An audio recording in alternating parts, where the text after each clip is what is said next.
প্রিয় দর্শক, আপনাদের স্বাগত ইস্পাহানি মির্জাপুর 0 আওয়ারে। বৈশাখী টেলিভিশনের সমসাময়িক বিষয়ভিত্তিক আলোচনার নিয়মিত আয়োজন ইস্পাহানি মির্জাপুর 0 আওয়ার। প্রতিদিনের মতো আজও নির্ধারিত একটি বিষয়ে কথা হবে। আজকের আলোচনার শিরোনাম, কেমন হলো অন্তর্বর্তীকালীন সরকার। দুজন অতিথি আমাদের মাঝে উপস্থিত রয়েছেন এ বিষয়ে কথা বলবার জন্য। তাদের সঙ্গে পরিচয় পর্বটি সেরে নিচ্ছি। আমার ডানে প্রথমেই আছেন ঢাকা বিশ্ববিদ্যালয়ের অধ্যাপক ডক্টর মোহাম্মদ সিদ্দিকুর রহমান খান। এরপরে আছেন বিএনপির জাতীয় নির্বাহী কমিটির সদস্য ও কিশোরগঞ্জ জেলা বিএনপির সাবেক ভারপ্রাপ্ত সভাপতি শেখ মুজিবুর রহমান ইকবাল। এই দুই অতিথির সঙ্গে কথা হবে আজকে নির্ধারিত বিষয়ে। তবে তার আগে এক নজর দেখে নিচ্ছি বৈশাখী সংবাদের শিরোনাম। ডক্টর মোহাম্মদ ইউনূসের নেতৃত্বে ১৩ জনের অন্তর্বর্তীকালীন সরকার শপথ নিয়েছেন। ঢাকার বাইরে থাকায় ৩ জনের শপথ বাকি। বিশ্বজুড়ে নন্দিত ৮৪ বছর বয়সী ডক্টর ইউনূসের জীবন বর্ণাঢ্যময়, শান্তিতে নোবেল জয়, আমেরিকা সহ বহু দেশের বিরল সম্মানে সম্মানিত। বাংলাদেশ দ্বিতীয়বার স্বাধীনতা অর্জন করেছে, স্বাধীনতার সুফল প্রতিটি ঘরে পৌঁছাতে হবে, দেশে ফিরেই বলেছেন ডক্টর ইউনূস। নতুন সরকার দ্রুত আইনশৃঙ্খলার উন্নতি করবে, প্রত্যাশা বিএনপি মহাসচিব মির্জা ফখরুলের। অতি দ্রুত নির্বাচন ও অর্থনীতির সচলতা চান। এবং গাজীপুর জেলা কারাগারে বন্দীদের বিদ্রোহ, ঘটে গুলির ঘটনা, ১৩ বন্দী ও ৩ কারারক্ষী আহত, জামালপুর কারাগারের ভেতরে গোলাগুলি। প্রিয় দর্শক, দেখছিলাম বৈশাখী সংবাদের শিরোনাম। যাব আলোচনায় আজকের দুই অতিথির সঙ্গে। তবে তার আগে এক নজর দেখে নিচ্ছি অন্তর্বর্তীকালীন সরকারের শপথ গ্রহণ অনুষ্ঠানটিকে নিয়ে আমাদের যে প্রতিবেদন সেটি। প্রধানমন্ত্রীর পদত্যাগের ৩ দিন পর বৃহস্পতিবার অন্তর্বর্তী সরকার শপথ নিয়েছে।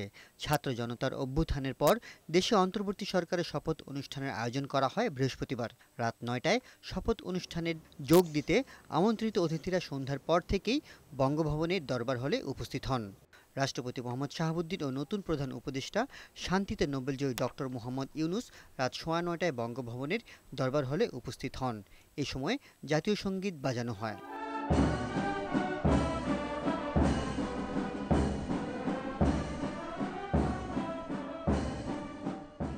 দরবার হলে রাষ্ট্রপতির আগমনের আগে উপস্থিত হন অন্তর্বর্তী সরকারের অপর ১৬ সদস্য।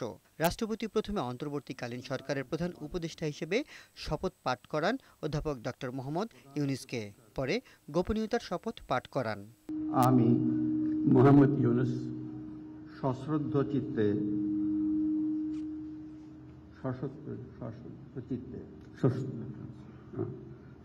চিত্তে শপথ গ্রহণ করিতেছি যে আমি আইন অনুযায়ী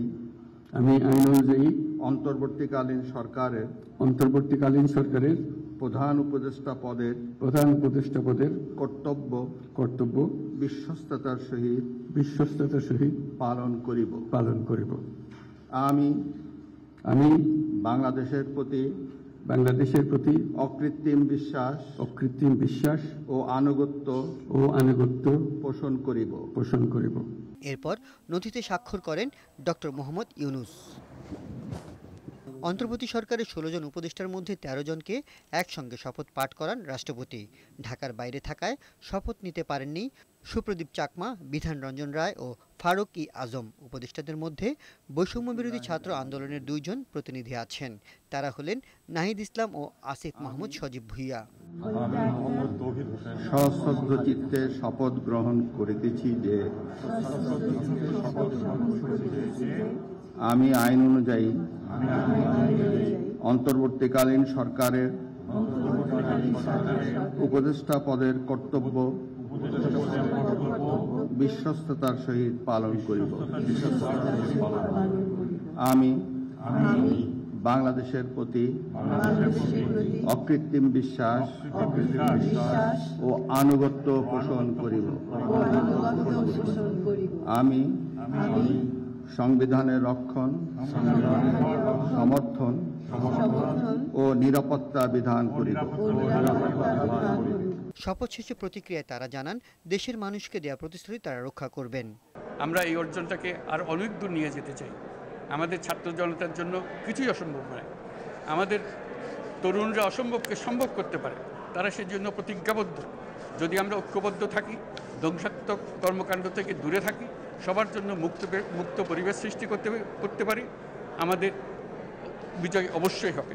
শপথ অনুষ্ঠানে উপস্থিত ছিলেন বিএনপি, জামায়াত ইসলামী, জাতীয় পার্টি, বাংলাদেশ জাতীয় পার্টি, হেফাজতে ইসলাম সহ বিভিন্ন রাজনৈতিক দলের নেতা, বাংলাদেশে কর্মরত বিভিন্ন দেশের কূটনীতিক ও বিশিষ্ট ব্যক্তিরা। দেখছিলাম অন্তর্বর্তীকালীন সরকারের শপথ গ্রহণের অনুষ্ঠানটিকে নিয়ে বৈশাখীর প্রতিবেদন। যাচ্ছি আলোচনায় আজকের দুই অতিথির সঙ্গে। প্রথমেই শেখ মুজিবুর রহমান ইকবাল, আপনার কাছে যাচ্ছি।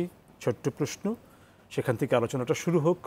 কেমন মনে হলো অন্তর্বর্তীকালীন সরকার? দেখেন, দীর্ঘদিন যাবৎ এই তত্ত্বাবধায়ক সরকারের আন্দোলনে বিরোধী দলরা মাঠে, আমরা সকলেই সোচ্চার ছিলাম। বহু নেতাকর্মী আহত নিহত হয়েছে, কিন্তু এই স্বৈরাচার সরকারকে আমরা পতন ঘটাতে পারিনি। কারণ এতই তাদের আঘাত আমাদের উপরে বেশি ছিল যে বন্দুকের নলের কাছে আমরা অনেক সময় পরাজিত হয়ে বাধ্য হয়েছি। কিন্তু এই কোমলবতী ছাত্ররা আজকে দেখিয়ে দিয়েছে এই বন্দুকের নলও তাদের দাবায় রাখতে পারেনি। তাদের ফসলই আজকে এই তত্ত্বাবধায়ক সরকার, অন্তর্বর্তীকালীন সরকার। এই অন্তর্বর্তীকালীন সরকার যেটা হয়েছে, আর এই ড্রাইভিং সিটে যাকে বসানো হয়েছে, বিশ্ববিজয়ী, নোবেল বিজয়ী, আমাদের জন্য গর্ব ডক্টর মোহাম্মদ ইউনূস সাহেবকে বসিয়েছেন। আমি আশা করি উনি দেশের এই একটা সুন্দর হাল উনি ধরতে পারবেন, এবং ওনার সাথে যারা আছেন আশা করি আগামী দিনে বাংলাদেশের মানুষের যে প্রত্যাশা, এত মানুষের আহত নিহত হওয়ার পরে যে একটা অবস্থায় আমরা আছি, আগামী দিনে অবাধ ও সুষ্ঠু নির্বাচন, মানুষের মৌলিক অধিকার ফিরিয়ে আনা, মানুষের যে চাহিদা দীর্ঘদিনের ভোট প্রয়োগের চাহিদা, এটা আমরা সবাই প্রত্যাশা করি এই তত্ত্বাবধায়ক সরকারের কাছে, এই অন্তর্বর্তী সরকারের কাছে। আমি আশা করি অতি সত্বর এই অন্তর্বর্তীকালীন সরকার এই দেশের যে বিরাজমান পরিস্থিতিকে শান্ত করে অতি দ্রুত একটি অবাধ ও সুষ্ঠু সুন্দর নির্বাচন করার মাঠ তৈরি করে দেবেন, এবং যেখানে যেখানে সংস্কার করার দরকার, নির্বাচন কমিশন সংস্কার করা দরকার, প্রশাসন সংস্কার, নানা ধরনের সংস্কারের দাবি আছে। এই সংস্কারগুলি আগে করে অবাধ ও সুষ্ঠু নির্বাচন করার জন্য যা যা প্রয়োজন তাই করবে বলে আমি আশা করি। আমি আশাবাদী ছাত্রদের আশা তারা অবশ্যই পূরণ করে, তাকে নিরাশ করবে না। ধন্যবাদ আপনাকে। আবারও আসবো আপনার কাছে। যাচ্ছি ডক্টর মোহাম্মদ সিদ্দিকুর রহমান খান, আপনার কাছে প্রশ্ন একটি, যে কেমন হলো অন্তর্বর্তীকালীন সরকার, আপনার প্রতিক্রিয়াটা একটু শুনুন। ধন্যবাদ আপনাকে এবং আমার সাথে যিনি সহ আলোচক আছেন তাকে শুভেচ্ছা, এবং দর্শক যারা দেখছেন। আসলে আমি প্রথমেই একেবারে বিনম্র শ্রদ্ধার সাথে স্মরণ করতে চাই, বাংলাদেশে একটু আগে উনি বলেছেন যে দীর্ঘদিন ধরে স্বৈরাচারী শাসন ব্যবস্থার পতন ঘটিয়ে একটি গণতান্ত্রিক জনগণের সরকার যে প্রতিষ্ঠার যে আন্দোলন, সেই আন্দোলনের চূড়ান্ত রূপ হচ্ছে আমাদের শিক্ষার্থীদের যে বৈষম্য বিরোধী ছাত্র আন্দোলন, এবং এই ছাত্র আন্দোলনের ছাত্র শিক্ষক সহ দেশের আপামর জনতার সংশ্লেষে একটা গণ অভ্যুত্থান হয়েছে। এই গণ অভ্যুত্থানে এবং এই দীর্ঘদিনের যে লড়াই সংগ্রামে যারা আত্মহত্যা দিয়েছে তাদের প্রতি আমার আবারও বিনম্র শ্রদ্ধা এবং তাদের বিদেহী আত্মার শান্তি কামনা করছি প্রথমেই।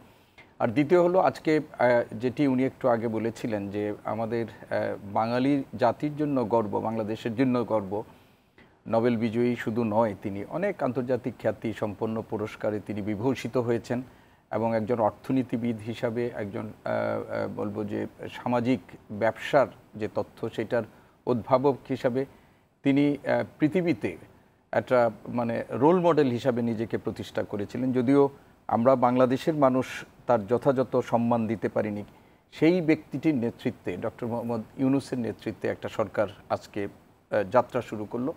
আমি এই লগ্নে দাঁড়িয়ে তাদেরকেও আমি অভিনন্দন জানাচ্ছি, শুভেচ্ছা জানাচ্ছি।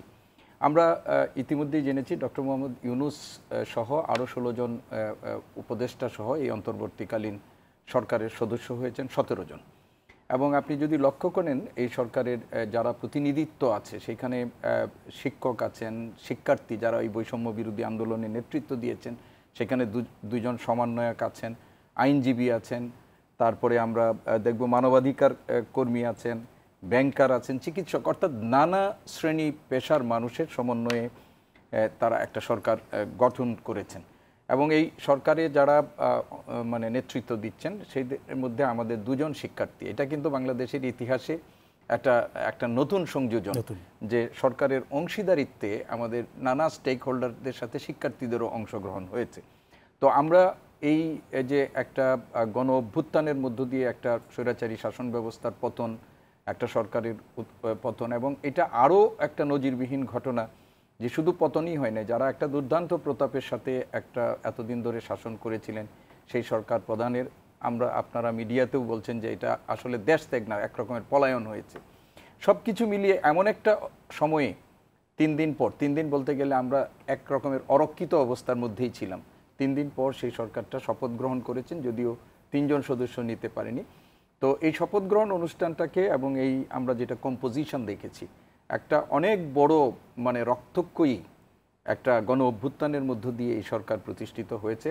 আমি এটাকে সাধুবাদ জানানোর সাথে সাথে প্রত্যাশা যেটি উনি করেছিলেন যে এই সরকারের সামনে অনেক চ্যালেঞ্জ, কারণ প্রত্যাশাটা মানুষের এমন একটা জায়গায় এসেছে এবং বাস্তবতাটাও এরকম। প্রথম ধরেন একটা আমাদের অর্থনৈতিক চ্যালেঞ্জ আছে, আমাদের সংস্কার, কতগুলো জায়গায় সংস্কারের চ্যালেঞ্জ আছে, মানুষের গণতান্ত্রিক ও পুনরুদ্ধারের বা মানুষের ভোটাধিকার প্রয়োগ, এই যে কতগুলো ব্যবস্থা, এটা বাংলাদেশে বিশেষ করে আমাদের ভোটাধিকার বিষয়টা, এটা তো বাংলাদেশে দীর্ঘদিন মানুষের কোনো সুযোগই ছিল না। ফলে এই সরকারের উপর কিন্তু এই প্রত্যাশার মানে পারদটা অনেক উপরে। তো এই অবস্থায় আমরা বিশ্বাস করতে চাই ডক্টর মোহাম্মদ ইউনূস তার নিজের যে বিজ্ঞতা, তার যে প্রাজ্ঞ কর্মকাণ্ড আমরা দেখেছি এবং এর সাথে যাদেরকে আমরা দেখতে পাচ্ছি, বিশেষ করে ডক্টর সালেউদ্দিন আহমেদ, অধ্যাপক আসিফ নজরুল যিনি আমার সহকর্মীও বটে, তাদের মতো লোক যেখানে আছেন এবং আরও অনেকেই, প্রত্যেকেই স্ব ক্ষেত্রে তারা কিন্তু প্রতিষ্ঠিত। তাদের কাছে আমাদের প্রত্যাশাটা যে আমি ব্যক্তিগতভাবে বিশ্বাস করতে চাই যে তারা আমাদেরকে হতাশ করবেন না, এবং এই সরকার যদি আমাদেরকে হতাশ করেন তাহলে বাংলাদেশের মানুষের কিন্তু বড় রকমের ক্ষতি হয়ে যাবে, এটা আমি ব্যক্তিগতভাবে বিশ্বাস করি। কেননা মানুষ একটা সিস্টেমেরও পরিবর্তন চায়, গতানুগতিক রাজনৈতিক ব্যবস্থা, সেখানেও কিন্তু কিছু পরিবর্তন সংস্কার এটা চায়। অর্থাৎ ছাত্ররা কোটা সংস্কারের সাথে সাথে রাষ্ট্র ব্যবস্থার একটা মেরামত বা সংস্কারও কিন্তু একটা পর্যায়ে ছাত্রদের দাবি ছিল, সেটা জনদাবিতে পরিণত হয়েছে। তো ফলে সেই সংস্কার কাজটা তারা কিভাবে করতে পারবেন এই ক্ষেত্রে তাদের সাফল্য, কেননা শুধুমাত্র তাদের ইচ্ছের উপরই অনেক কিছু বা প্রচেষ্টার না, তাদের সাথে আমাদের যারা তাদেরকে সহযোগী শক্তি হিসাবে কাজ করবেন তাদেরও কিন্তু একটা গুরুত্বপূর্ণ অবস্থান থাকবে। ফলে আমরা আমি একজন শিক্ষক হিসাবে বলছি যে আমাদের শিক্ষা ব্যবস্থারও অনেক গুরুত্বপূর্ণ মেরামত করা দরকার, আমাদের বিশ্ববিদ্যালয়ের প্রশাসনিক কাঠামো এইগুলোর মধ্যেও একটু নজর দিতে হবে। তো সব মিলিয়ে এই যে সরকারটি গঠিত হলো, এই সরকারের কাছে আমি আশাবাদী, তবে এই সরকারের চ্যালেঞ্জও অনেক। তো আমি আশাবাদী এই অর্থে যে আশা করি তারা একদিকে হলো এই যে ছাত্রদের বা দেশের সাধারণ মানুষের যে প্রত্যাশার জায়গাটা তারা নিজেরা ধারণ করবেন এবং সেই অনুযায়ী তাদের যে মেধা, তাদের যে প্রজ্ঞা, সেটাকে প্রয়োগের মাধ্যমে এই কাজগুলো তারা করবেন। আরেকটা জিনিস আমি বলতে চাই ওনার মতো, এটা হয়তো আরও আলোচনায় আসবে আমাদের, আমরা কিন্তু এই সরকারের কোনো মেয়াদকাল সম্পর্কে আমরা এটা আসবে আমাদের পরে, হয়তো আসবে, সেই নিয়ে আমরা পরে কথা বলতে পারবো।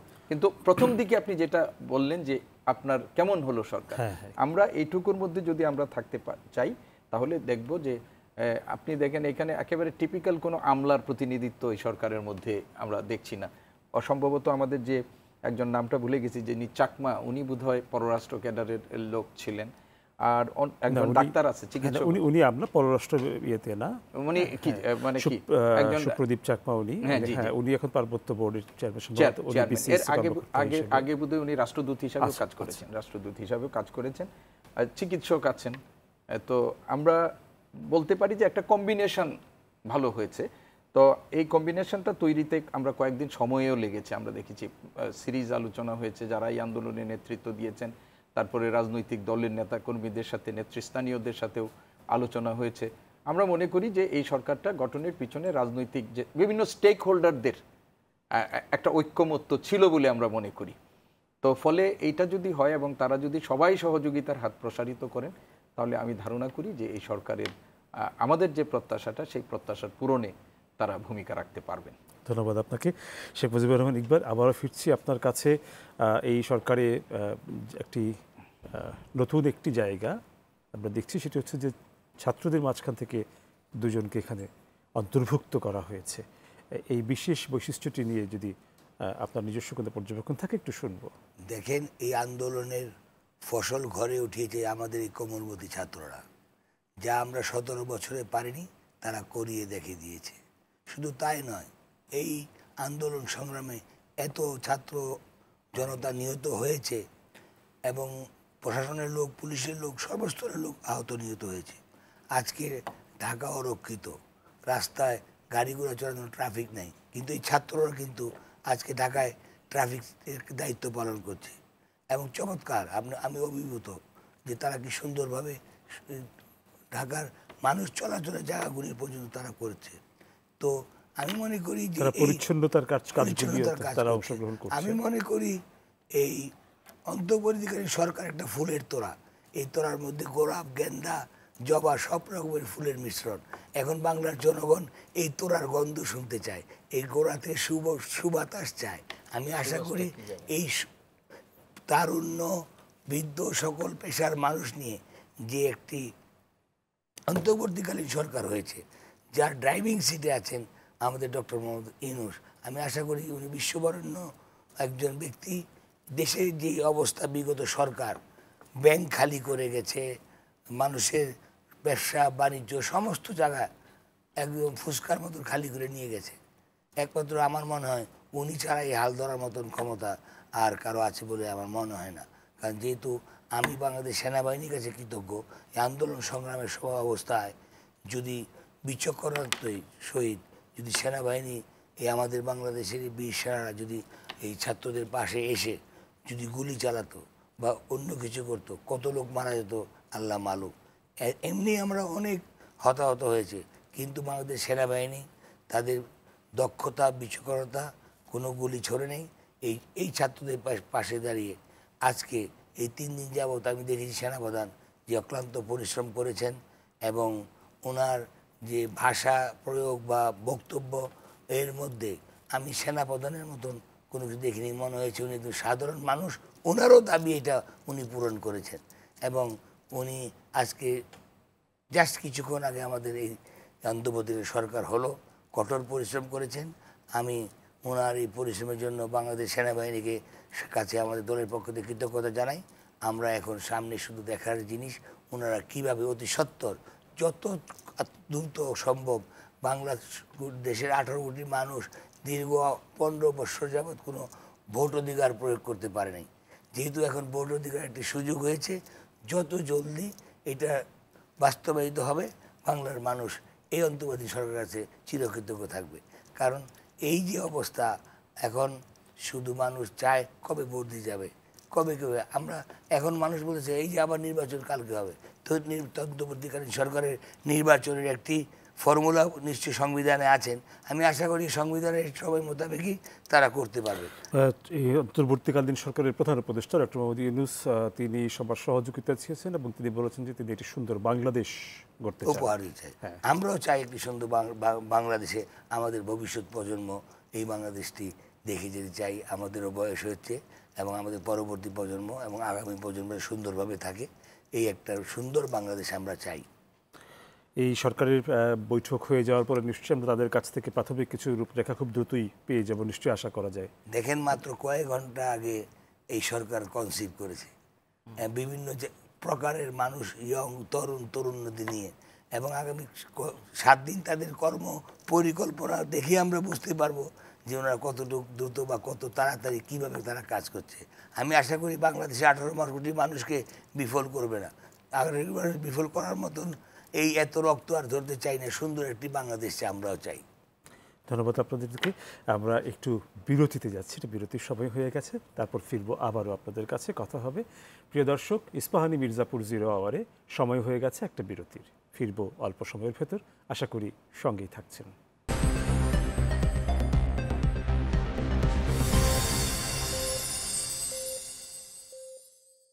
প্রিয় দর্শক, আপনাদের আবারও স্বাগত ইস্পাহানি মির্জাপুর 0 আওয়ারে। ধন্যবাদ বিরতির সময়টুকু আমাদের সঙ্গে থাকার জন্য। যাচ্ছি আলোচনায় আজকের 2 অতিথির সঙ্গে।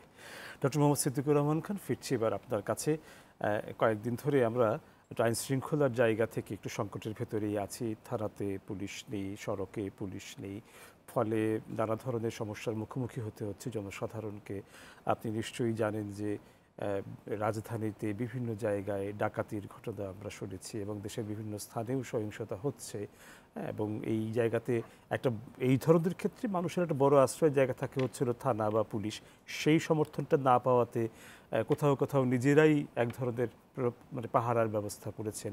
তো এই যে জায়গাটা অন্তর্বর্তীকালীন যে সরকারের কাজটি শুরু হয়ে গেলে কি মনে হয় আমরা এই জায়গাটা কত দ্রুত আমরা এগিয়ে আসতে পারবো, বা এটাকে আসলে একদম প্রায়োরিটি বেসিসে রাখা উচিত কিনা, শুনবো একটু আপনার অভিমত। দেখুন, আমি তো ইতিহাসের ছাত্র, ইতিহাস পড়াই আমি। সেই সূত্রে আমরা কিন্তু পৃথিবীর ইতিহাসে অনেক বিপ্লবের ঘটনা দেখেছি, গণ অভ্যুত্থানের ঘটনা দেখেছি। আমরা বাংলাদেশেও আমরা 90-এ দেখেছি, 69টা আমরা তো আর ওইভাবে উপলব্ধি করিনি। 90 দেখেছি, 2007 এবং 2024 আমরা সর্বশেষ যেটা দেখলাম। এই আন্দোলন এবং গণ অভ্যুত্থানের একটা মানে বহুমাত্রিক চরিত্র আছে, অন্য আন্দোলনগুলো থেকে একটু ভিন্ন রকমের আন্দোলন। এই আন্দোলনে কোনো রাজনৈতিক সংগঠন পুরুদা ভূমিকা পালন করে নাই, পুরুদার ভূমিকা পালন করেছে ছাত্ররা। তাদের সাথে সব রাজনৈতিক সংগঠন যেগুলো বাংলাদেশে আছে, বিশেষ করে সরকার বিরোধী সংগঠন, তারা প্রথমে নৈতিক সমর্থন দিয়েছে এবং চূড়ান্ত মুহূর্তে এসে সরাসরি তারা এটার সাথে যুক্ত হয়েছে ঘোষণা দিয়ে। এইগুলো একদিকে, এর সাথে সাধারণ মানুষ সব মিলিয়ে আরেকটা এই আন্দোলনের চরিত্র যেটা ছিল আমাদের, সেটা হলো যে সব আন্দোলন সংগ্রাম গণ অভ্যুত্থানে মধ্যবিত্ত শ্রেণী এবং সাধারণ মানুষের অংশ, ছাত্র, এদের অংশটা থাকে। এইবারের আন্দোলনের প্রতিনিধিত্বের ক্ষেত্রে আপনি দেখবেন যে উচ্চবিত্ত, বিশেষ করে প্রাইভেট ইউনিভার্সিটিতে যারা পড়ে উচ্চ মধ্যবিত্ত শ্রেণী, তারাও কিন্তু সম্পৃক্ত হয়েছে। অর্থাৎ জনজীবনের সর্বস্তরের মানুষের একটা অংশগ্রহণের মধ্য দিয়ে এই অভ্যুত্থানটা হয়েছে। অভ্যুত্থান হওয়ার পর আমরা পৃথিবীর ইতিহাসে সব জায়গায় দেখি যে একটা রেগুলেশনের পর বা একটা মাস আফসার যেটাই বলি, এটার পর একটা কাউন্টার রেগুলেশনের একটা পরিস্থিতি থাকে। বাংলাদেশে এই তত্ত্বাবধায়ক অন্তর্বর্তীকালীন সরকারটা গঠন যত প্রলম্বিত হচ্ছিল, আমাদের অনেকের মনের মধ্যে কিন্তু কাউন্টার রেগুলেশনের হয়েছিল এবং সেটা সেনাবাহিনীর দিকে অনেকেই অঙ্গুলি নির্দেশ বা আশঙ্কাটার কথা বলেছিলেন। কিন্তু আমরা বলবো যে এই আন্দোলনের একটা বড় হলো যে শেখ হাসিনা সরকারের পতনের জন্য সেনাবাহিনীর একটা শেষ মুহূর্তে তারা বল প্রয়োগে রাজি হয় নাই, ফলে একটা কিন্তু ঘটনা ঘটেছে এবং পরবর্তী পরিস্থিতিটা ধারাবাহিকভাবে নিয়ন্ত্রণের ক্ষেত্রে সেনাবাহিনী যেখানে যেখানে ভূমিকা রাখার কথা ছিল সেখানে তারা রেখেছেন। কিন্তু আইন শৃঙ্খলা রক্ষার ব্যাপারটা একেবারে গ্রাসরুট লেভেল পর্যন্ত, সেখানে কিন্তু পুলিশ বাহিনীর একটা বড় ভূমিকা আমরা দেখি। কিন্তু আমাদের এই 5 তারিখের পর আমরা সব জায়গা থেকে পুলিশদের প্রত্যাহার করতে নিয়ে গেলাম এবং বিজিবি মাঠে ছিল না, সেনাবাহিনীও কিছু কিছু সুনির্দিষ্ট জায়গায়, যদিও সেনাপ্রধান বলেছিলেন দায়িত্ব আমরা নিচ্ছি, কিন্তু সব জায়গায় সেটা ডেপ্লয়মেন্টটা হয়নি। ফলে আমাদের সব জায়গায় দেখবেন আমাদের বাংলাদেশের বাঙালির অনেক ইতিবাচক চরিত্র আছে, কিন্তু কিছু নেতিবাচক দিকও আমাদের চারিত্রিক বৈশিষ্ট্যের মধ্যে আছে। একটা বাস রাস্তায় দুর্ঘটনার শিকার হলো, একটা ট্রেন দুর্ঘটনার শিকার হলো, আমরা আহত নিহতদের রেস্কিউ করার সাথে সাথে এসে দেখবেন লুটতরাজের একটা কাজ শুরু হয়ে যায়। আমরা এইবারও একটা দেখেছি যে একটা মানুষ, সুযোগ সন্ধানী মানুষ, যারা এই একটা লুটতরাজ, গণভবন থেকে আমরা শুরু করে সব জায়গায় আমরা দেখেছি লুটতরাজ, আইন শৃঙ্খলা রক্ষার পরিস্থিতির অবনতি সব জায়গায়ই হয়েছে এবং সেইগুলো নানা পর্যায়ে হয়েছে, আন্তর্জাতিক মিডিয়া সহ বাংলাদেশ, যেগুলো আমাদের কাছে প্রত্যাশিত, কাঙ্ক্ষিত ছিল না।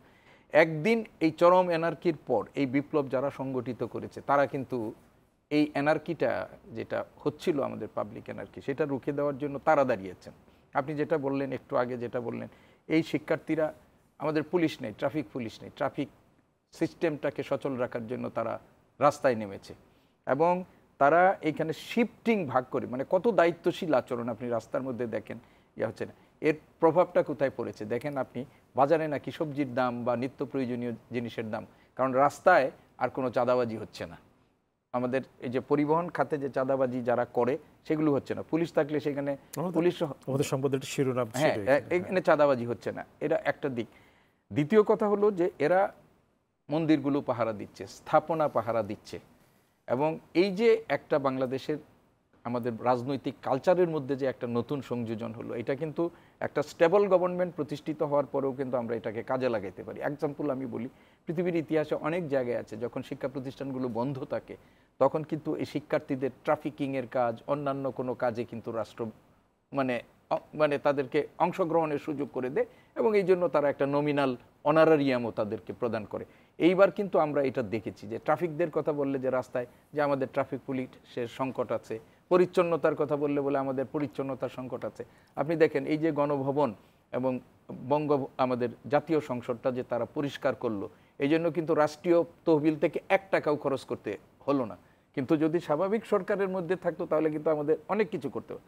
এখন এই যে আইন শৃঙ্খলা রক্ষার আমি আশাবাদী যে আজকে যেহেতু একটা সরকার নিয়েছে, 3 বাহিনীর প্রধানের সাথে নবনিযুক্ত আইজিপির বৈঠক হয়েছে এবং তারা আস্তে আস্তে কাজে ফিরে আসছে, তাদের মধ্যে অনেক ক্ষোভ আছে, হতাশা আছে। এই আন্দোলনে তারা তো একটা রাজনৈতিক শক্তির দ্বারা ব্যবহৃত হয়েছেন এবং এরা এখন নিজেরাই মুখ খুলছেন যে আমাদের ঊর্ধ্বতন কিছু পুলিশ কর্মকর্তাদের তাদের উচ্চাভিলাষ বা কোনো একটা পক্ষের প্রতি তোষণ নীতির কারণে সাধারণরা গণশত্রুতে পরিণত হয়েছে। এবং এই আন্দোলনে যেরকম ছাত্র, শিক্ষক, জনতা নিহত হয়েছেন, হতাহত হয়েছেন, আমাদের পুলিশ বাহিনীর বহু সদস্য কিন্তু হয়েছেন।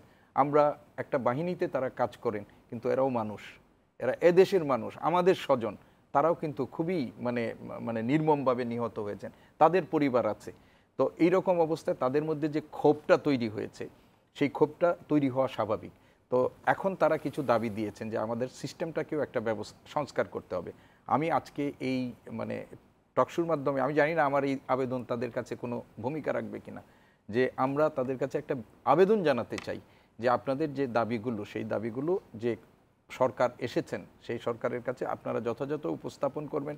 এগুলো কিছুটা ইমিডিয়েট, তাৎক্ষণিকভাবে কিছুগুলো ব্যবস্থা করা যায়, কিছু হয়তো সময় সাপেক্ষ লাগবে, সেইগুলো উপস্থাপন করে আপনারা কাজে আসেন, আপনাদের দায়িত্বটা যেখানে আছে সেখানে আপনারা পালন করেন। দেশের মানুষকে বাঁচাতে পারলে, সবাইকে যদি আমরা নিরাপদ থাকি, তাহলে এই যে অভ্যুত্থান বলেন, বিপ্লব বলেন, সেইটার কিন্তু সুফল আমাদের হবে। তো সব কিছু মিলিয়ে আমি যেটা ব্যক্তিগতভাবে মনে করছি যে বিপ্লব পরবর্তী সময়ে আইন শৃঙ্খলা পরিস্থিতি গত 2 দিনে কিন্তু উন্নত হয়েছে। রাজনৈতিক দলগুলো, ধরেন প্রধান রাজনৈতিক দল বিএনপি, তারা কমিটি করে দিয়েছে, সেই কমিটিগুলো কাজ করছে। তারপরে জামাতে ইসলামী সহ মাদ্রাসার ছাত্ররা, এলাকার সাধারণ মানুষ সবাই কিন্তু নেমে আসছে। তো এই যে মানুষের স্বতঃস্ফূর্ততা, আপনারা এই স্বতঃস্ফূর্ততার সাথে আমাদের যে নিয়মিত বাহিনী, যারা আইন শৃঙ্খলা রক্ষা করার বাহিনী, এটা যদি আমরা ভবিষ্যতেও একটা কাজে লাগাতে পারি এবং একটা পরিকল্পিত উপায়ে, তাহলে কিন্তু আমাদের অনেক সংকট, রাস্তায় কোনো যানজট হচ্ছে না, একটা বাসকেও তারা নিয়ম ভঙ্গ করে থামতে দিচ্ছে না। আমাদের একটা জরুরি সেবার জন্য অ্যাম্বুলেন্স থেকে শুরু করে যে লেনটা ব্যবহার করতে হবে, লেনটা ব্যবহার করছে, সেটা তারা করছে। তো তাদের যদি ভবিষ্যতে সহযোগিতা নেওয়া যায় এবং এই বাহিনীগুলো যদি কাজ করে, এর মধ্য দিয়ে আইন শৃঙ্খলা রক্ষা যে অবনতি হয়েছে, অনেক অনাকাঙ্ক্ষিত ঘটনা ঘটে গেছে যে এটা আমরা মেনে নিতে পারি না, তারপরেও আমরা মনে করব এনাফ ইজ এনাফ। এখন সরকার গঠিত হয়েছে, এই সরকারের প্রধান দায়িত্ব হচ্ছে মানুষের জানমালের নিরাপত্তা নিশ্চিত করা। তারপরে আস্তে আস্তে তারা তাদের অন্যান্য যে সমস্ত দায়িত্বগুলো আছে, উনি বলেছেন, আমিও প্রথম দফায় বলেছি, আরও সুযোগ হলে বলবো, তো সেই কাজগুলো করবে। কিন্তু প্রথম দফাটা কাজ হলো যে আমাদের জানমালের যেন এবং রাষ্ট্রীয় সম্পদের যেন আর কোনো ক্ষয়ক্ষতি কেউ না করতে পারে, সেই ব্যাপারে করতে। এবং এই দেশটা, আমি শেষ কথা বলছি, যে একটা প্রশ্ন তো আমাদের এসেছে যে এই সমস্ত ঘটনার ক্ষেত্রে আমাদের সংখ্যালঘুরাও থ্রেটের মধ্যে পড়ে যান। আমি আমার সহকর্মীদের অনেকের সাথে আমি কথা বলেছি ঢাকা বিশ্ববিদ্যালয়ে, তাদের পরিবারের খোঁজখবর নিয়েছি। অনেকে আক্রান্ত না হলেও এক ধরনের ট্রমা সবার মধ্যে কাজ করছে। আমি একজন শিক্ষক হিসাবে আমার শিক্ষার্থী, অভিভাবক এবং রাজনীতিবিদদের কাছে আমাদের একটা বিনীত অনুরোধ যে এই দেশটা আমাদের সবার, এবং সবার জন্য যেন এই দেশটা শান্তিপূর্ণ সহাবস্থানের মতো একটা তৈরি হয়। আমরা নিজ নিজ জায়গা থেকে সেই দায়িত্বটা যেন বিশেষভাবে পালন করি, তাহলেই আমাদের সব প্রচেষ্টার একটা শুভ সূচনা হবে বলে আমি মনে করি। ধন্যবাদ। আবার আসবো আপনার কাছে। শেখ মুজিবুর রহমান ইকবাল যে বিষয়ে উনি কথা বলছিলেন, সেই বিষয়ে যদি আপনার কাছে বলার থাকে সেটা, এবং পাশাপাশি আমরা যেটা হয় যে একটা নতুন সরকার গঠন হওয়ার পরে তার প্রায়োরিটির জায়গাগুলো যেরকম আমরা একটু বুঝবার চেষ্টা করি, বা কোন জায়গাগুলিকে আলোকপাত করতে পারে বা করার জায়গা হওয়া উচিত, হ্যাঁ, এই আলোচনার রেশ ধরে এবং আপনার বিবেচনায় কোন জায়গায় আমি একটু শুনবো। সিদ্দিক ভাইয়ের সমস্ত কথার সাথে একমত। আমি শুধু একটু যোগ করতে চাই, বিভিন্ন দেশে সবসময় আপনার আন্দোলন সংগ্রাম হয়, সরকার পরিবর্তন হয়। এইবারের বাংলাদেশের সরকার যে পরিবর্তনটা হয়েছে এটা একটু ভিন্ন মাত্রা আমি যোগ করবো এই কারণে, অন্য অন্য সময় যখন সরকার পরিবর্তন টাইমে স্বাভাবিক একটু একটু কোথাও না কোথাও নাকি বিবাদ লুটতারাজ হয়, অনেক গণ্ডগোল হয়। কিন্তু এবার হয়েছে কি, বাংলাদেশের সমস্ত জায়গায় সমস্ত থানা বন্ধ, কোথাও কোনো পুলিশ নাই, কোথাও কোনো পুলিশ বের হয়নি, যে কারণে যারা দুর্নীতি বা যারা সন্ত্রাসী বা যারা লুটেরা তারা এই সুযোগের অপেক্ষায় ছিল, যে কারণে এইবার লুটতরাজটা বেশি হচ্ছে এবং ওইটা হয়েছে। আমি আজকে আমার এলাকায় গিয়ে সেনাবাহিনী নিয়ে আমি বিভিন্ন জায়গায় ঘুরেছি। আমি 8টা ইউনিয়ন ঘুরে দেখলাম যে তারা রাতের বেলা বিভিন্ন বাড়ি থেকে যেহেতু লোক নাই, কারো গরু, কারো ছাগল, কারো গোলা ভেঙে ধান, এইসব ছেঁচকা চুরি প্রচুর হচ্ছে। এবং এটা প্রথম হয়েছে, কিন্তু গত 2 দিন যাবৎ আমাদের দলীয় এবং সর্বস্তরের জনগণ পাহারাদার বসিয়ে এবং কমিটি বানায় রাতভর পাহারা দিচ্ছে, যে জায়গায় অনেকটা কমে এসেছে। এবং সেনাবাহিনীও এলাকায় টহল দিচ্ছে, এতে আরও কমে যাবে বলে আমি আশা করি। কিন্তু সবচেয়ে বড় জিনিস হলো আমাদের সংখ্যালঘু সম্প্রদায়। আপনি জানেন বাংলাদেশে যখনই কোনো কিছু হয়, প্রথম যেই সরকারই হোক সবসময় বলে যে সংখ্যালঘুদের আপনারা প্রোটেকশন করেন। আমাদের কিন্তু সব দলের লোক, সর্বস্তরের লোক, সংখ্যালঘুদের কিন্তু প্রথমে আমরা প্রোটেকশন দেওয়ার চেষ্টা করি। কিন্তু আমাদের আশেপাশে দেশের বিভিন্ন প্রচার মাধ্যম এমনভাবে প্রচার করেন যে ওনাদের সমস্ত কিছু, একটা মন্দিরে একটা ঢিল পড়লে ওনাদের প্রচার আচরণ এমনভাবে থাকে, মনে হয় যে হাজার হাজার মন্দির ওদের দেশের জনগণ ভেঙে ফেলছে। আসলে বাংলাদেশে সহাবস্থান হিন্দু মুসলমান যেভাবে আসে, পৃথিবীর আর কোথাও এত সুন্দরভাবে আসে বলে আমার মনে হয় না। হিন্দুদের পূজা হলে আমরা তাদের পূজা যাই, আমাদের ঈদের সময় হলে তারা আমাদের ঈদের নতুন কাপড় দেয়। এতটুকু সৌহার্দ্যপূর্ণ সম্পর্ক বাংলাদেশে আছে। কিন্তু কিছু কিছু আছে কট্টর হিন্দু, তারা জামাই আদর চায়, গায়ে টোকা লাগলে মনে হয় পাহাড়ের পাথর তাদের গায়ে পড়ছে। আমরা তাদের জামাই আদরও করি, তারপরে সন্তুষ্ট করতে পারি না। আশেপাশের দেশ প্রচার মাধ্যম, আমি আজকেও দেখছি ইন্ডিয়ার কিছু প্রচার মাধ্যম শুধু খোঁচে কথা বাইর করতেছে, মনে হয় হাজার হাজার হিন্দু এই দেশে এই আন্দোলনে মারা গেছে।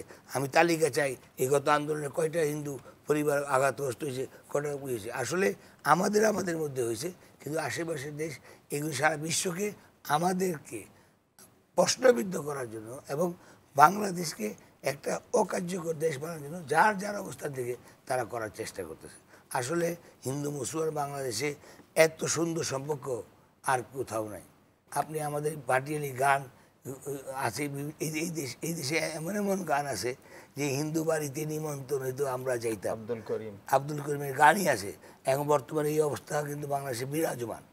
কিন্তু এখন এই আন্দোলনে আইন শৃঙ্খলা পরিস্থিতির উন্নতি হয়ে গেলে আশা করি অভিযোগগুলি আর গুরুত্ব পাবে এই না। আন্দোলনে যারা আজকে রাস্তায় আছে, যারা আছে ক্লিনিংয়ের কাজ করছে, যারা ট্রাফিকের কাজ করছে, তারা কিন্তু মধ্যবিত্ত উচ্চবিত্তের ঘরের সন্তান।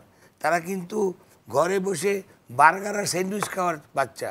তারা কিন্তু ঘরে মোবাইল টিপে, মোবাইল আর ফেসবুক চালানোর ছেড়ে, অ্যান্ড্রয়েড টেলিফোন করার মতো। তারা যে অ্যান্ড্রয়েড টিপতে এত বড় বিপ্লব ঘটাতে পারবে বাংলাদেশের মানুষের কারো এই চিন্তাও ছিল না। কিন্তু তারা অ্যান্ড্রয়েড টিপে কিন্তু আজকে আমাদের একটি সুন্দর বাংলাদেশ উপহার দিয়ে আরেকটা বিরতির সময় হয়ে গেছে এবং রাজনীতিবিদদের আমরা যেটা পারিনি তারা করেই দেখে দিয়েছে। আরেকটা বিরতিতে যাচ্ছি আর কি, আপনি কথা শেষ করুন। আমি চাই যে এই ছাত্ররা, এই শিক্ষকরা যে কষ্ট করে যেভাবে এই দেশটা এগিয়ে নিয়ে যাচ্ছে, এই দেশ থেকে আপনি বলছেন সবজির দাম কমে গেছে, রাস্তায় পুলিশ নাই, চাঁদা নাই, সবজির দাম কমবেই। রাস্তায় ট্রাফিক জ্যাম নাই, তেল কম লেগেছে, জায়গার মনে চলে আসে, দাম কমবেই। আমরা যদি সবাই সচেতন হই এভাবে, সব কিছুর দাম কমবে, সব কিছুই সহনশীল হবে। শুধু স্টিয়ারিংয়ের ড্রাইভারটা ভালো পাওয়ার দরকার। একটা ভালো ড্রাইভার পেয়েছি, আমরা আশা করি এই সঠিক জায়গায় আমরা সঠিক সময়ে পৌঁছতে পারবো। রাস্তায় যে ট্রাফিক জ্যাম করে যদি গাড়ি এদিক ওদিক ঘুরে, তাহলে আমাদের কিসমতে ব্যাঘাত করতে পারে। একটু বিরতিতে যাচ্ছি, তারপর ফিরবো আপনাদের কাছে। প্রিয় দর্শক, ইস্পাহানি মির্জাপুর 0 আওয়ারের সময় হয়ে গেল, আরও একটা বিরতি। ফিরবো অল্প সময়ের ভেতর, আশা করি সঙ্গেই থাকছেন।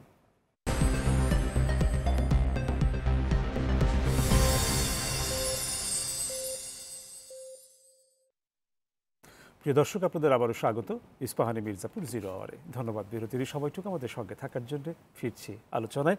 শেখ মুজিবুর রহমান ইকবাল, ফিরছি আপনার কাছে। আপনার কথার মাঝখানে বিরতিতে যেতে হয়েছিল, আবারও ফিরলাম। এবার একটু শুনবো আমাদের একটা বড় কি বলবো, মানে এই যে সরকার গঠিত হলো, অন্তর্বর্তীকালীন সরকার, তাদের একটা বড় দায়িত্ব আছে, জাতীয় নির্বাচন করার একটা ব্যাপার আছে এবং এখানে সময়সীমা নিয়ে এখন আমরা স্পষ্ট কিছু জানিনি। কিছু সাংবিধানিক থাকে, নিয়ম কানুন আছে। 3 মাসের ভেতরে যাওয়া হচ্ছে, কেউ বলছেন যে না আরেকটু সময় পাওয়া উচিত, আরেকটু সময় দরকার। আপনি একটু আপনার জায়গা থেকে একটু বলবেন কি ভাবছেন? আমরা একটি সুন্দর নির্বাচন চাই, সুন্দর দেশ চাই। আপনার কোনো কিছুই হাদিস না। যদি 3 মাসের 90 দিনে নির্বাচনের জায়গায় যদি 5 দিন কম বেশি হয়, বাংলার মানুষের ভালোভাবে মেনে নেবে।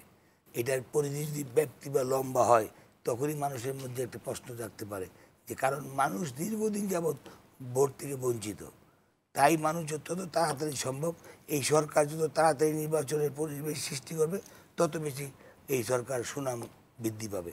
আমাদের ভারপ্রাপ্ত চেয়ারম্যান গতকালকে বক্তব্যে বলেছেন যে আন্দোলন সংগ্রামের পরে দেশে যে এনআরকি যেই দেশে যে নৈরাজ্য সৃষ্টি হয়েছে, আমাদের নির্দেশনা দিয়েছেন স্ব এলাকায় গিয়ে কমিটি বানানোর জন্য। আমরা কমিটি বানিয়েছি, রাতভর পাহারা বসিয়েছি এবং আমাদের সাথে সকল স্তরের লোক আছে বলেই আজকে কিন্তু এই এনআরকিগুলি কমে আসতেছে এবং আরও কমে আসবে। তো সরকারের সাথে এই অন্তর্বর্তী সরকারের 18 কোটি লোক আজকে সাহায্য করার জন্য প্রস্তুত। সবাই এক বাক্যে একটি সুন্দর এবং সুষ্ঠু নির্বাচন চায়, যেটার বিরুদ্ধে আর অপোজিশনের কোনো লোক নাই। সবাই চাই সুন্দর একটা জিনিস। অতএব আমরা যত তাড়াতাড়ি তাদের সাহায্য করব, তারা তো তাড়াতাড়ি আমাদের একটা সুন্দর নির্বাচন উপহার দিবে, সুন্দর দেশ উপহার দিবে, সুন্দর মানে সুনির্দিষ্ট কোনো সময় না দিয়ে আপনি একটু অপেক্ষা করতে রাজি? কিন্তু এই অপেক্ষাটা হতে হবে আমাদের সহনীয় পর্যায়ে। আপনি যদি 3 মাসটা যদি 9 মাস করেন, মানুষ কিন্তু এটা মানবে না। কারণ 3 মাসটা যদি আপনি 4 মাস করেন, বড় ওইটা মানতে পারে। অতএব সেই দিক লক্ষ্য রেখে আমি আহ্বান করব, বর্তমানে এই যে অন্তর্বর্তী সরকার, এই অন্তর্বর্তী সরকারের সকলের কাছে আহ্বান, আপনারা এই দেশের 18 কোটি মানুষকে বাঁচানোর লক্ষ্যে যে দায়িত্ব নিয়েছেন, গুরু দায়িত্ব, আপনাদের দায়িত্ব পালন করার জন্য সার্বিক সহযোগিতা করার জন্য এই বাচ্চারা আজকে রাস্তায় আছে। আমরাও সবাই যখনই ডাক দিবে আপনাদের সাহায্য রাজি আছি। তবে আল্লাহর ওয়াস্তে যত সম্ভব এই দেশের মানুষকে সুন্দর মুখে হাসি ফুটার ব্যবস্থা করুন, একটি সুন্দর নির্বাচন উপহার দিন। ধন্যবাদ আপনাকে। ডক্টর মোহাম্মদ সিদ্দিকুর রহমান খান, যদি এই বিষয়ে আপনার কিছু বলার থাকে একটু শুনতে চাইছি। যে আমি যেটা মনে করি যে এই সরকারের কাছে কিন্তু একটু আগে বলেছিলাম যে আইন শৃঙ্খলা পরিস্থিতির উন্নতি সহ আর এগুলো একটা কিছু চ্যালেঞ্জ তাদের আছে। দ্বিতীয় চ্যালেঞ্জ হলো যে আমাদের অর্থনৈতিক অবস্থার কিন্তু খুবই একটা বিপর্যয়ের মধ্যে আছে। আমাদের রিজার্ভের পরিমাণ অনেক কমে গেছে এবং এর সাথে আমাদের যে সাম্প্রতিক আন্দোলনের সময় রাষ্ট্রীয় সম্পদের ক্ষয়ক্ষতি হয়েছে, সব কিছু মিলিয়ে আমরা কিন্তু একটা খুব কঠিন অবস্থার মধ্যে আছি। এই সরকারের প্রথম কাজ হবে যে আমাদের এই অর্থনৈতিক অবস্থাটাকে মানে এটার উন্নয়নের জন্য। তবে আমি খুবই আশাবাদী ডক্টর মোহাম্মদ ইউনূস, তিনি তার যে ব্যক্তিগত মানে যোগাযোগ এবং অন্যান্য তার যে ব্যক্তিত্ব, সব কিছু মিলিয়ে দেশের অর্থনৈতিক উন্নতির জন্য অনেক বিদেশি আমাদের বন্ধু রাষ্ট্র এগিয়ে আসবে বলে আমার মনে হয় এবং একটা ইতিবাচক অর্থনীতির উপর পড়বে। দ্বিতীয় কথা হলো যে একটা বড় চ্যালেঞ্জ হলো যে মানুষের ভোটাধিকার, গণতন্ত্র পুনরুদ্ধারের যে আকাঙ্ক্ষা, সেটা বাস্তবায়ন করা। আমরা জানি যে গণতান্ত্রিক রাষ্ট্র ব্যবস্থা বা গণতান্ত্রিক যে সরকার পদ্ধতি, এগুলোর মধ্যে একটা কোনো ব্যবস্থাই কিন্তু খুব নির্ভুল ব্যবস্থা না, কিছু সীমাবদ্ধতা আছে। কিন্তু গণতান্ত্রিক ব্যবস্থার বিকল্প কোনো ব্যবস্থা এখন পর্যন্ত কিন্তু আমাদের এই সরকার পদ্ধতি পরিচালনার ক্ষেত্রে নেই। তো সেই জন্য উনি যেটা বলেছেন সেটা আমিও মনে করি, এই তত্ত্বাবধায়ক অন্তর্বর্তীকালীন সরকারের সময়সীমা কতটুকু হবে আমরা এখনও নিশ্চিত না। নানা ধরনের বক্তব্য এখানে আসছে। এই বক্তব্যগুলো সামনে রেখেই আমি এটা বলতে চাই যে এই সরকার একটা গ্রহণযোগ্য সময়ের মধ্যে তার উপর অর্পিত কিছু দায়িত্ব যেগুলো আছে, সেই দায়িত্বগুলো তারা যদি করেন এবং অসমাপ্ত কাজগুলো একটা গণতান্ত্রিক সরকার, মানে মানুষের ভোটাধিকারে নির্বাচিত একটা সরকার, সেই সরকারের উপর রেখে যদি তারা যান তাহলে কোনো অসুবিধা হবে না। কিন্তু এই নির্বাচনটা যদি বা তাদের যে সময়কালটা যদি মানে খুব বেশি প্রলম্বিত হয়, তাহলে কিন্তু এই তাদের প্রতি মানুষের যে প্রত্যাশার জায়গাটা সেটা কিন্তু প্রশ্নবিদ্ধ হবে। তবে আমি মনে করি এখানে সবাই বিচক্ষণ যারা আছেন তারাও চাইবেন এবং তারা গণতন্ত্রের পক্ষে কথা বলেছেন। গণতন্ত্র সরকার প্রতিষ্ঠার জন্য দীর্ঘদিন ধরে আমরা এই 15 বছর 16 বছর ধরে তারা কথা বলে আসছেন, আমরা দেখেছি। তো তারাও চাইবেন যে যত দ্রুত সম্ভব সময়ের মধ্যে একটা নির্বাচন উপযোগী, আমাদেরকে ইলেকশন কমিশনটাকে একটা ঢেলে সাজাতে হবে। এটা এখানে আমাদের হাত দিতে হবে, নির্বাচন পদ্ধতির উপর আমাদের কিছু ভূমিকা রাখতে হবে। তো সেইগুলো কিন্তু এই সরকারকে করে একটা গ্রহণযোগ্য সময়ের মধ্যে যদি একটা নির্বাচনের আয়োজন করে, সেই নির্বাচনে জনগণ তাদের মানে সরকার হিসাবে, তাদের প্রতিনিধি হিসাবে যাকে খুশি তারা নির্বাচন করে যদি একটা সরকার গঠিত হয়, সেটা জনপ্রত্যাশাও পূরণ হবে এবং এই সরকারের অনেক ঐতিহাসিক দায়িত্বের মধ্যে এই দায়িত্বটাও পূরণ হবে। তো আমরা আশা করছি যে সরকার দায়িত্ব নিয়েছেন এবং তাদের নিশ্চয়ই একটা কর্মপরিকল্পনা থাকবে এবং এই কর্মপরিকল্পনাটা আমাদের সামনেও হয়তো উপস্থাপিত হবে এবং সেইটা অনুযায়ী আমরা বুঝতে পারবো। আর রাজনীতি দলের নেতা আছে, সেই সুবাদে বলছি যে আমরা আশা করি আপনারাও একটা গ্রহণযোগ্য সময় দিবেন। 15 বছর অপেক্ষা করেছেন এবং সেই 15 বছরের অপেক্ষার পর একটা ভালো নির্বাচন হওয়ার জন্য যে সময়টুকু দরকার, যে পদ্ধতিগত পরিবর্তনগুলো দরকার, সংস্কারগুলো, সেই সরকারকে সেই সময়টা দিতে হবে। সার্বক্ষণিকভাবে ওদের উপর চাপ প্রয়োগের মধ্য দিয়ে যদি খালি করা হয়, তাহলেও হয়তো আমাদের ভালো কিছু হবে না। আর আমরা চাই, এই যে ছাত্ররাই বলছে সব সময় যে আমরা একটা স্বৈরতান্ত্রিক শাসন ব্যবস্থার বিরুদ্ধে লড়াই করেছি, সেই লড়াই করতে গিয়ে আমাদের বহু প্রাণ, আমাদের জাতীয় সম্পদের বহু ক্ষয়ক্ষতি হয়েছে। আমরা চাই না যে 5টা বছর পর এই ধরনের পরিস্থিতির আবার পুনরাবৃত্তি হোক, 10 বছর পর এরকম অবস্থার পুনরাবৃত্তি না হোক। বারবার আমরা একটা আন্দোলন সংগ্রামের মধ্য দিয়ে আমাদের জীবনহানি বা অন্য কিছু হোক, এটা আমরা চাই না। তো সেই কারণে একটা ব্যবস্থাপনার ক্ষেত্রে একটা প্রয়োজনীয় সংস্কার, মেরামত, অর্থাৎ রাষ্ট্রের অনেক কিছু মেরামত করতে হবে। ওনারা হয়তো সব মেরামত করতে পারবেন না, কিন্তু মেরামতের প্রক্রিয়াটা তারা শুরু করে যাবেন এবং এমন একটি পর্যায়ে নিয়ে যাবেন এবং এই ক্ষেত্রে যারা পরবর্তীতে নির্বাচিত হিসাবে সরকার যারা আসবেন, দায়িত্ব পালন করবেন জনগণের ভোটের ভিত্তিতে, তারা তাদের এই ঐতিহাসিক দায়িত্বটা পালন না করে। আর শেষ কথা যেটা আমরা বলছি, যারা রাজনীতি করছেন, আপনাদের রাজনীতিতেও এখন গুণগত পরিবর্তন আনতে হবে। আপনাদের সামনে কিন্তু দৃষ্টান্ত হিসাবে 2024 আপনাদের মাথার উপর খড়গ হিসাবে হবে। এই দেশের সাধারণ ছাত্র সমাজ আপনাদের ওয়াচডগ হিসাবে কাজ করবে।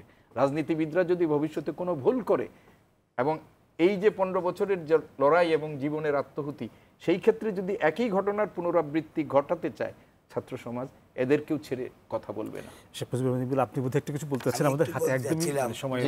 কারণ রাজনীতি আমরা একটা 15 বছরের একটি স্বৈরশাসন পার করে এখন এখানে এসেছি। আপনি বুড়া গরু যখন আপনি পাক করবেন, এটা পাক করতে সিদ্ধ হইতে অনেক সময় লাগে, আর বাচ্চা গরু পাক করতে কিন্তু কম সময় লাগে। যেহেতু অনেক বড় জঞ্জাল ফেলে গেছে, এই জন্য সময় একটু কম বেশি হতে পারে, কিন্তু আমরা অনন্তরা। আমরা চাই অতি সত্বর এই কারণে যে বাংলাদেশের মানুষের সুন্দর একটি দেশ চায়, এই জন্য সময়ের একটু ব্যাপার হলে আমি মনে করি বাংলাদেশের সময়ের স্বল্পতার কারণে আর আমরা এগোতে পারছি না। আপনাদের ধন্যবাদ আজকে আলোচনায় অংশ নেওয়ার জন্য। প্রিয় দর্শক, আপনাদেরকেও ধন্যবাদ আলোচনায় আমাদের সঙ্গে থাকার জন্য। আবারও দেখা হবে ইস্পাহানি মির্জাপুর 0 আওয়ারে। কথা হবে অন্য কোনো বিষয়ে। সে পর্যন্ত ভালো থাকুন, সুস্থ থাকুন, শুভরাত্রি।